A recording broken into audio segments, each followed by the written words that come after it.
All right, we need to talk about Angel Batista. I have sat on what happened in Dexter Resurrection, episode 9, for a whole week now. You met me here at 1 a.m. last week, and I had a fucking fit when I found out he died. I didn't even know how to shape my review. So this is kind of my follow-up review. Hopefully you're watching this a few hours before Dexter Resurrection episode 10 comes out. If not, well, hello. Hi, anyway. So I wanted to talk about Angel Batista in this video. I wanted to talk about my feelings about it because obviously before it was just one big explosion of emotion. So now that I've sat on this for a week and I've sat on what happened to his character in Dexter Resurrection episode 9, my feelings have evolved, my feelings have matured, and I think I could give a more concrete explanation as to how I feel. So obviously this video is going to contain major spoilers for Angel Batista, but let's just jump right in. Obviously, I don't think anyone really wanted Angel to die. A lot of people were saying online how his death was imminent, how obviously that there was reasons he was going to die. There were some crazy people out there who were like, yeah, this guy needs to go, blah, blah, blah. I don't agree with that. I didn't think he needed to go like let's get rid of this character. But the truth is, he did fly too close to the sun. Thank you for all of that in the comments, by the way. I said swimming too close to the sun in my last video. He did fly too close to the sun, for sure, and it was just a matter of time in terms of this story for something to happen to him. My thing is, honestly, after having sat on it, I'm totally okay with what happened. I was obviously disappointed. I keep saying obviously. I was disappointed to see Batista go because Batista was one of my favorite characters in the original series. Even the glimpse we got of him in New Blood and what we got in Dexter Resurrection so far was all stuff that I really genuinely did like. Angel was I don't know if I'd call him like the Glenn of Dexter, the Glenn from The Walking Dead, wherein he had the heart. He was a la pasión, you know what I mean? Like he had that heart and everyone loved him for that. And without him, the show is going to feel a little bit different. Like even if he wasn't in New Blood really, at least up until the end, he was here, but like, it's going to be felt that he's not there, whether he wasn't going to be in these spinoffs or not. It's just that presence is gone now. And I think that's extremely disappointing. But I guess where I'm coming from is what happened to him served the story so well that I can't really complain about his death, at least in the sense that I'm like mad he died in terms of like, I'm not upset with his death. You know what I mean? I'm okay with it. There are questions that this has risen for me that we're going to explore in this video. It's what warranted this video. But overall, having sat on it, there's no more of that, I don't know how to feel. I don't know if I liked it. I didn't. My mind is made. I'm okay with what they did. I'm okay with him dying. Even at the way he died, I really am okay with it. What I'm concerned about is what they're going to do without the character of Angel Batista in terms of the story. And sorry about that. My light's going to keep going out. I have this little small rig light over here. Just a quick side note. I have this quick small rig light over here. I got it recently and it just flickers on and off all the time. What a waste of money that thing is. Anyway, so you might see it flicker on and off, but regardless, the overall point I'm trying to make here is now that he's gone, now that he's out of the story, I'm really concerned with what they're going to do going forward because everyone wanted the Dexter manhunt. And honestly, that is what we got this season. And it was great. In some ways, it did feel like Dokes in season 2. And I have a feeling, I forget who said this, to be honest. I heard this in another review of this episode. It might have been Cody's. It might have been Dan's reviews. I'm not sure whose I've heard it from, but this isn't my thought originally. But it's the thought that Batista is kind of going to be like the Dokes, where people nowadays are still like not complaining, but at least talking about the fact that Dokes had went too soon. Feel like people are going to have, and I already kind of do have that feeling about Batista, like he went too soon. There were so much cool opportunities to explore there.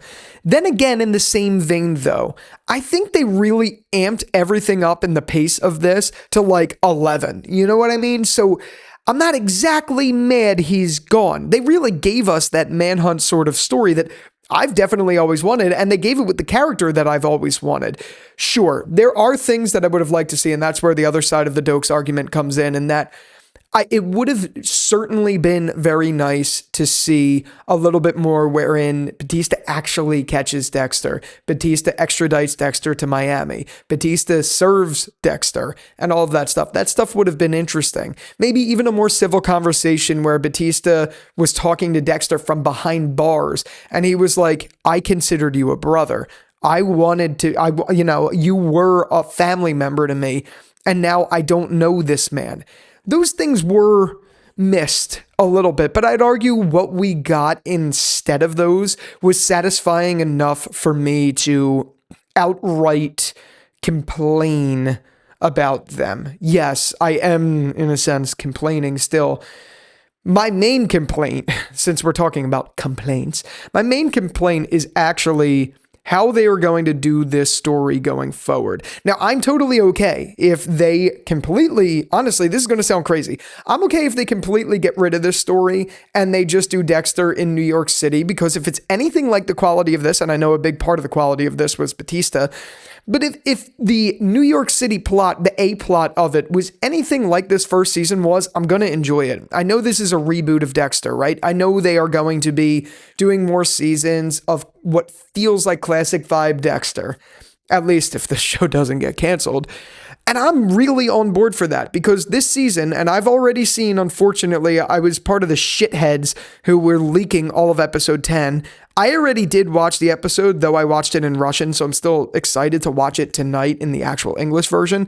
Now that I know where it goes and where it's ending, and I'm not going to spoil that or anything, I think this New York City storyline in general has enough potential to stand on its own, even if it's for like a season or two before maybe Joey Quinn or something comes into the picture. Is that what I want? No, I want Joey Quinn in the picture. I want Masuka in the picture. I want Miami Metro in the picture.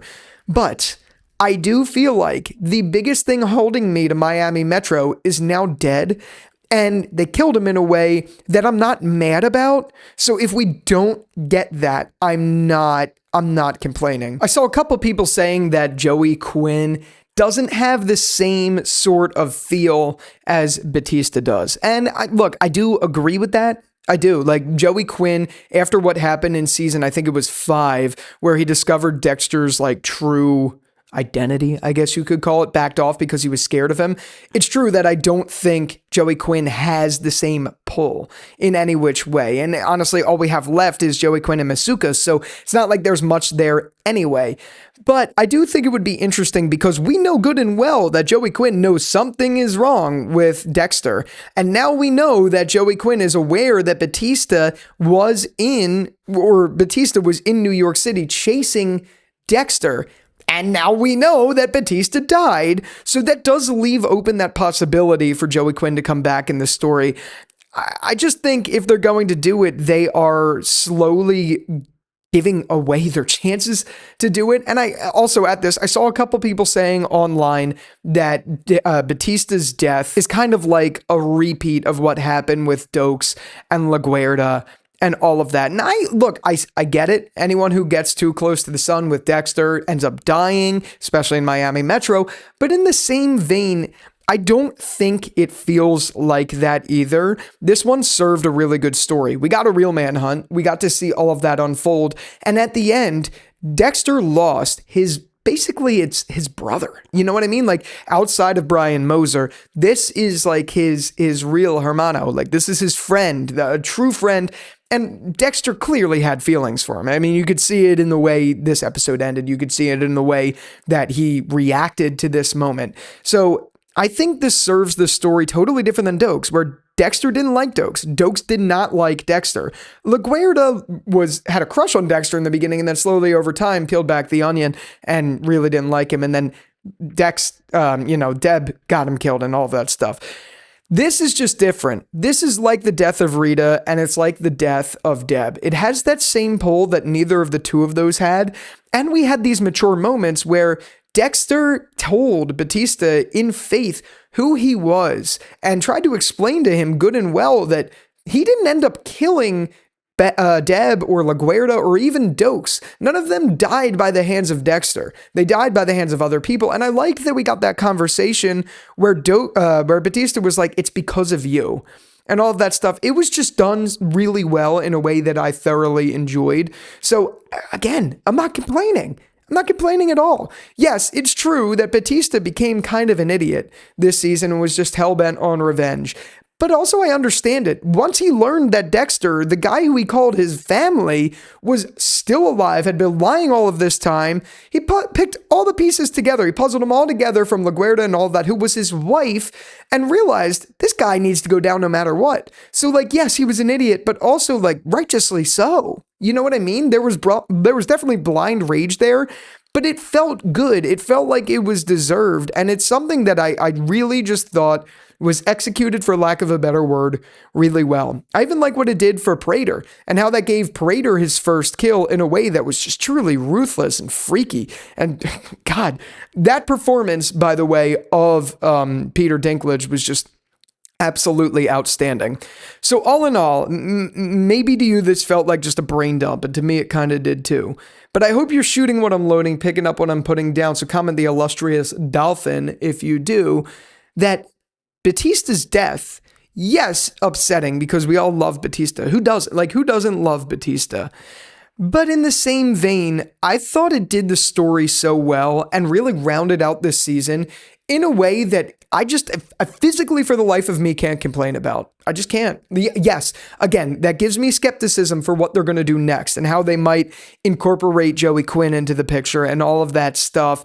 And without that big major B-plot of a Manhunt, can it stand on its own in New York City? I do genuinely think it could. I think they're setting up this reboot for something really special with that, but it definitely leaves more questions than answers. Now, if you're watching this Thursday night, definitely stay tuned. I'm not going to be pulling a late night again tonight. That just ruined my weekend. I'm not going to lie. It just killed my weekend. You could expect a review of Dexter Resurrection episode 10, the final episode, tomorrow night. So Friday night, you could expect it then. I will have that out. I'm not waiting up. There's just no way I'm doing it. So expect that then. You could also expect a season review, and I'm doing a new tier list of the seasons and things like that. We're covering a lot of Dexter, so don't go anywhere for sure. But also, if you're watching this after the fact, I'd still love to hear from you. Do you feel this way still, having seen episode 10? Do you feel any differently? I'd love to know where you stand on this, having it been a week, so we could at least talk about it and stuff like that. But yeah, definitely let me know your thoughts down in the comments. This isn't as much of a review of episode 9 this is me talking about the big moment, which is all anyone really cares about anyway. All the other thoughts about the episode were still like, I don't feel any differently than I did in the initial review. So yeah, these are my final mature thoughts on the matter, and I'll definitely see you tomorrow for the review of Dexter Resurrection episode 10, the final episode, which is sad. But yeah, man, this is a perfect season of TV. This is my favorite season of Dexter. I'm just going to spoil that for you for the tier list. So yeah, with all that out of the way, thank you again so much for watching this video, and until the next one, I'll talk to you later. Peace out.